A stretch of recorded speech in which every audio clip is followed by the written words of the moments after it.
Let's review. Okay, so what can you do so far?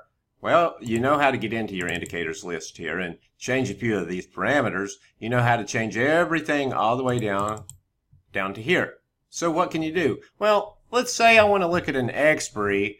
I want to look at a bar run. I don't know what bar run yet, but I just want to look at it. I want to look at a 3 a.m. expiry. Yeah, that's a contract I want on the Euro USD. Do I want ATM, ITM, or OTM? I don't know yet. Let's look at the probabilities and find out. All right. Oh, this probability is horrible. It's 46%. And, it loses more often than it wins. Well, if this thing shows me to sell, I might want to think about taking the reverse signal. I'm going to show you how to do that in the future and reverse them to pinpoint accuracy. But for now, I can't do that because I'm just in this section. We don't want to move on. We don't want to jump ahead. So I can see that. What about the USD yen? That one's a little bit better, but now let me look at the ITM rates. Well, I know that these are 10 pips apart right here. I know that, and we haven't technically covered that too much, but I know they're 10 pips apart. So I know that when a signal comes out, maybe I want to buy an ITM trade, to sell it 10 pips in the money. Well, how often does that happen? 66.75% of the time. That's how often it happens on this particular one. What if I can get, a strike way up here for a pretty good deal? Well, that happens 85% of the time.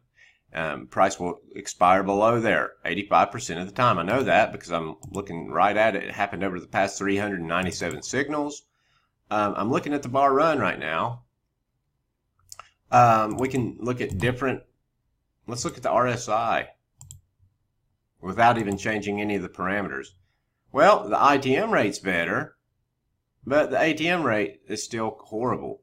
Let's look at maybe a USD CAD 3 p.m. expiry.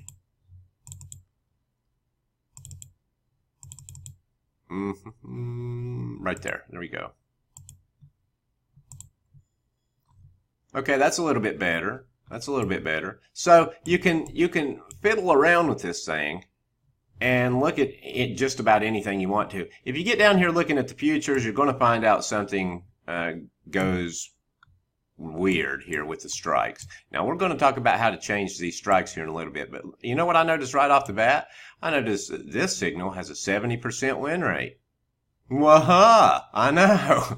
Yeah, and we just found it by accident. And guess what? That's how most of my trading happens. I find something by accident, I trade it, and there you go. So, look, over the past 44 trades, which is not much, it's not anything to base any great wonder on, but over the past 44 trades, it's won 70% of the time. Every single time this arrow has come out, 70% of the time, it has expired above there. 29% of the time, it has not. It has won 6 times in a row consecutively, maximum, and lost only twice consecutively, maximum, on an ATM signal. So, would that be something I would be wanting to investigate a little bit more? Absolutely. So just play around with it. Look at maybe a stock or two, whatever. Change your expiry. Go in here and change it to a 4 p.m. Maybe change this. I want to see about touches. How often does it touch?